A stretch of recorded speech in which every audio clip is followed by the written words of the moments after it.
pagi siswa-siswi kelas 10 IPA Semak Penabur Gading Serpong. Hari ini Ibu akan memberikan tentang pembahasan soal persiapan PH KD 3.11 bagian kedua, indikator 3.4, 3.6, dan 3.7. Untuk itu kalian bisa melihat soal yang sudah Bu Anis berikan pada Google Classroom kalian. Kita mulai bahas. Di sini Bu Anis sudah berikan 11 soal. Kita akan bahas satu persatu dimulai dari soal nomor 1.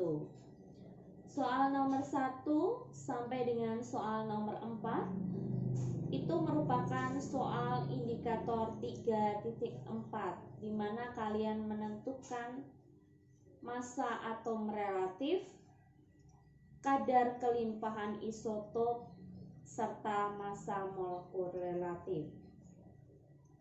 Baik, kita mulai dari soal nomor 1.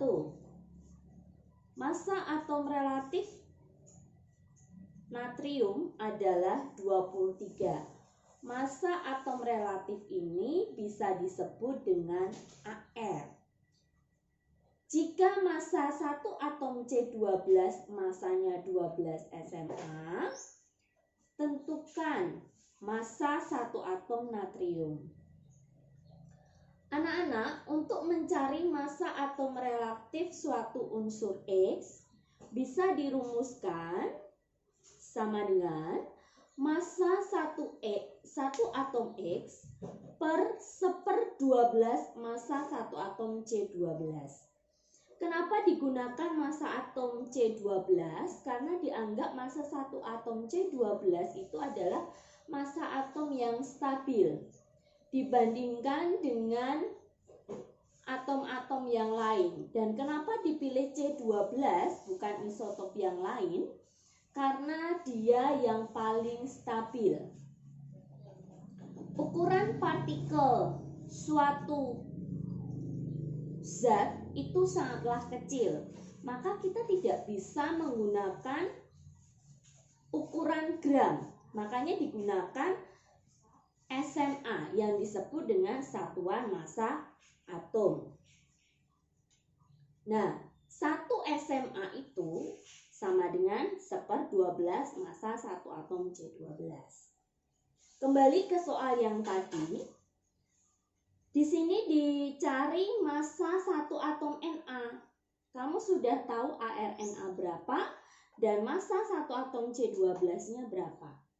Tinggal dimasukkan. ARNA sama dengan 23 sama dengan massa satu atom Na per 1/12 kali massa satu atom C12 yaitu 12 SMA. Maka diperoleh massa satu atom Na sama dengan 23 SMA. Sekarang kita lanjutkan ke nomor 2. Nomor 2, kalian disuruh menghitung massa molekul relatif senyawa kristal. Di sini MgSO4 2H2O. Oke. MgSO4 2H2O titik di sini artinya bukan kali. Tetapi arti titik di sini adalah MgSO4 mengikat 2 molekul H2O. Sehingga untuk menghitung massa molekul relatif merupakan penjumlahan dari massa atom relatif dikalikan jumlah atomnya. Maka kamu harus cari dahulu atom yang ada pada senyawa ini serta jumlahnya. Di sini ada Mg. Mg ada 1 atom. Kemudian S ada 1 atom. O di sini ada 4 atom ditambah 2 kali O 2 atom sehingga 6 atom. H 2 kali H2 berarti hanya ada 4 atom. Setelah kamu dapatkan atom-atom ini, jumlah atom masing-masing dari unsur tersebut kamu kalikan AR-nya. Sehingga didapatkan massa molekul relatif MgSO4 2H2O adalah 156. Jawabannya adalah C.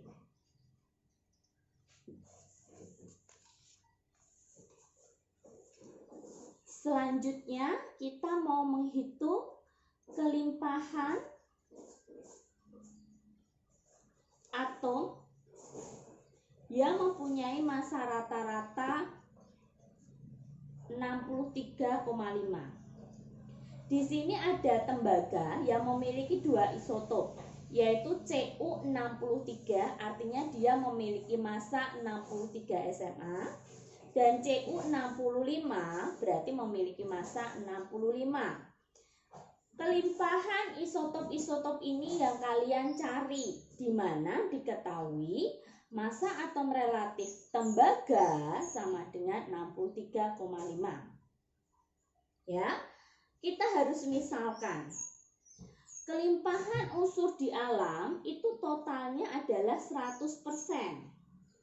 Maka jika kamu cari Cu63 kalian misalkan X%, maka Cu65 adalah 100 min X%.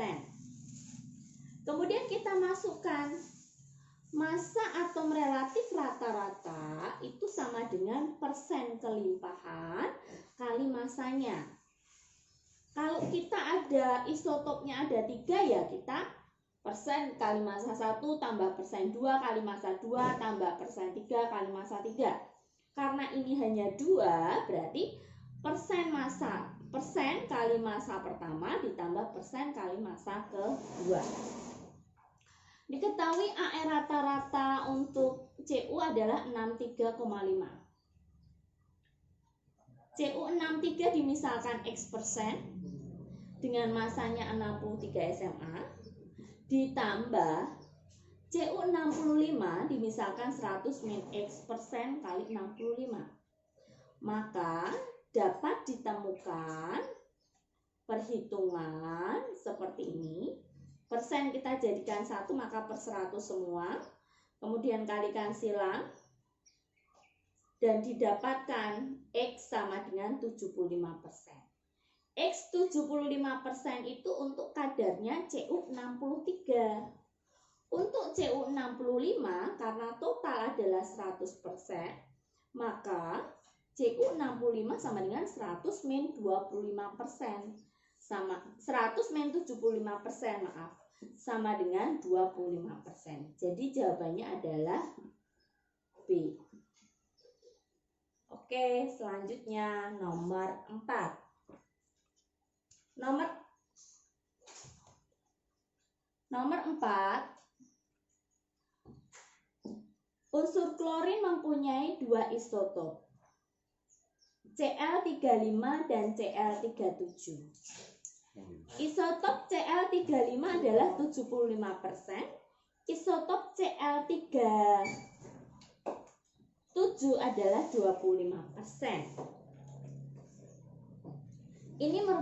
Soal ini merupakan kebalikan dari soal nomor 3. Kalau tadi nomor 3 kita menghitung persentasenya. Tetapi untuk soal nomor 4 kalian disuruh mencari massa atom relatif Cl, massa atom relatif rata-rata dari Cl35 dan Cl37.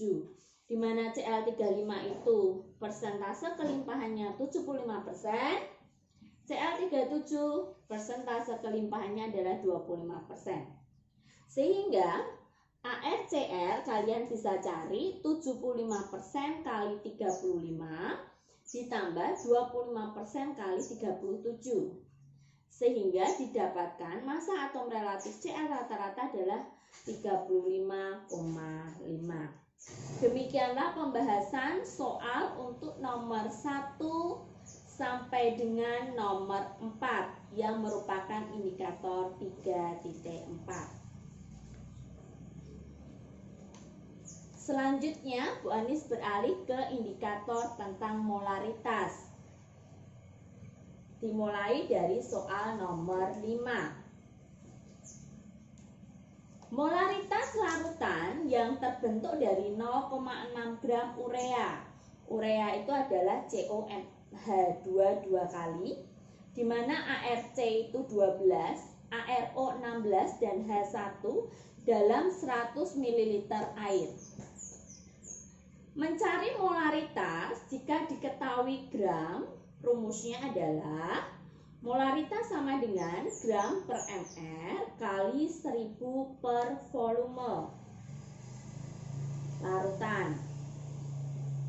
Massa urea adalah 0,6 gram per ml urea. Tadi Bu Anis sudah cari ml urea adalah 60. ml ini dicari dari jumlah atom dikalikan dengan AR.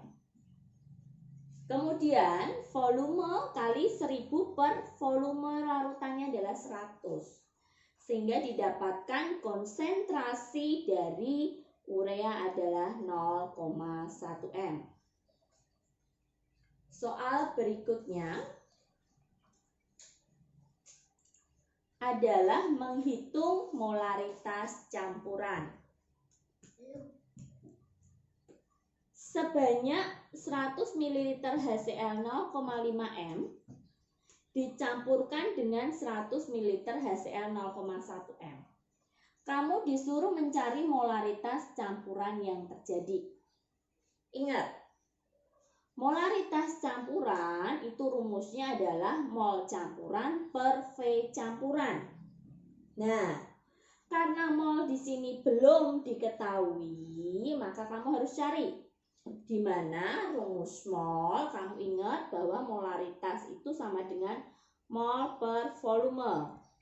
Berarti untuk mencari mol adalah M kalikan V. Karena di sini ada 2 larutan, maka molnya ada 2, mol 1 tambah mol 2. Di mana mol 1 M1 kali V1 ditambah M2 kali V2. Per volume campuran berarti V total, V1 tambah V2. Di sini M1-nya 0,5 M dikalikan 100 ml. Kemudian larutan yang kedua konsentrasinya 0,1 M kali volumenya 100 ml per volume total. Anak-anak ini yang perlu diperhatikan. Jika di atasnya adalah mililiter, maka di bawahnya juga harus mililiter. Kalau di atasnya ini dalam bentuk liter, maka di bawahnya dalam bentuk liter. Tidak bisa kamu di sini mililiter, di sini liter. Itu yang perlu kalian ingat. Sehingga dihitung didapatkan konsentrasi campuran sama dengan 0,3 M. Berikutnya adalah soal nomor 7. Soal nomor 7 Bu Anis akan bacakan. Tadeo ingin membuat 100 ml larutan HCl 0,3 M. Jika larutan HCl pekat yang ada di lemari asam mempunyai massa jenis 1,2 gram per mililiter dengan kadar 18,25%, maka volume HCl pekat yang dibutuhkan untuk membuat larutan tersebut adalah, jadi tujuan di sini adalah produk. Produk yang harus dibuat adalah 100 ml HCl 0,3 M. Kita tidak tahu apakah HCl pekat yang ada di dalam lemari asam, apakah volumenya sudah 0, apakah molaritasnya sudah 0,3 M. Kita mau cek dulu molaritas HCl pekat yang ada di lemari asam. Diketahui Rho sama dengan 1,2 gram per mililiter, kadarnya 18,25%. Sehingga kamu bisa mencari molaritas HCl pekat sama dengan Rho kali kadar kali 10 per ml HCl. Maka didapatkan molaritas HCl pekat adalah 6 M. Padahal kita butuh 0,3 M, bukan 6 M. Maka HCl pekat ini harus diencerkan supaya menjadi 0,3 M. Maka kalian masuk rumus pengenceran. Di sini yang diminta molaritasnya 0,3 M sebanyak 100 ml. Tersedia konsentrasi 6 M. Berarti HCl pekat 6 M yang harus kita ambil berapa? Untuk kita encerkan menjadi 100 ml, gitu kan? Sehingga didapatkan V2 sama dengan 5 liter. Maka volume air yang harus ditambahkan adalah 100 kurangi 5, 95 ml. Tetapi di sini pertanyaannya adalah volume HCl pekat yang dibutuhkan. Berarti yang dibutuhkan adalah 5 liter. Tetapi jika pertanyaannya adalah volume air yang ditambahkan, berarti 100 dikurangi 5 sama dengan 95 ml. Sekarang kita berlanjut ke soal nomor 8.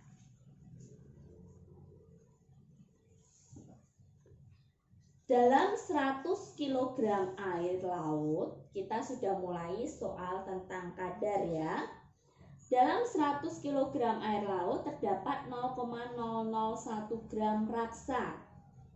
Kandungan raksa dalam air tersebut adalah, nah, di sini yang ditanyakan adalah kadar raksa, tetapi dalam BPJ atau bagian per sejuta. Untuk mencari kadar raksa dalam BPJ sama dengan massa raksa per massa campuran kali 10 pangkat 6 BPJ. Di sini diketahui massa raksanya adalah 0,01 gram. Massa campurannya adalah 100 kg air laut. Ya, jadi ada raksa yang ada dalam air laut, campurannya berarti air laut ya.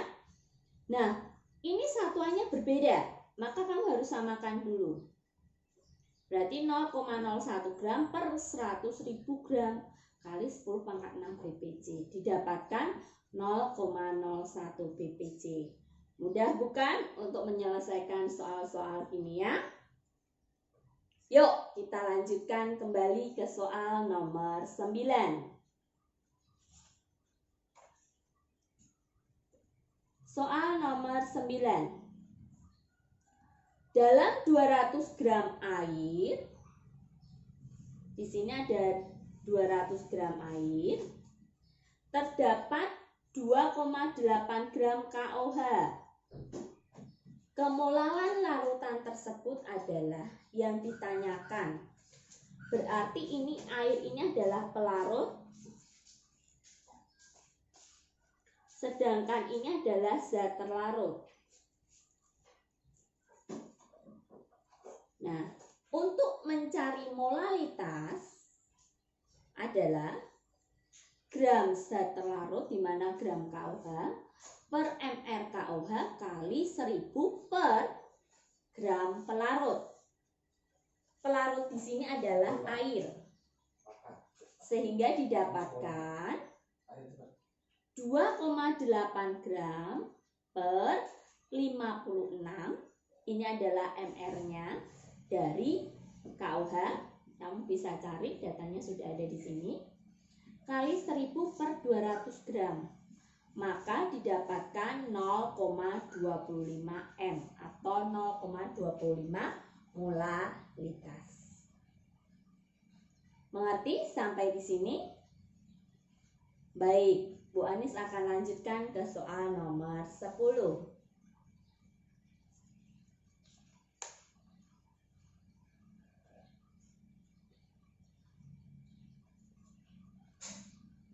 Suatu campuran terdiri dari 92 gram etanol dengan MR-nya 46, 9 gram, dan 144 gram air, MR-nya sekian. kamu disuruh untuk mencari fraksi mol etanol.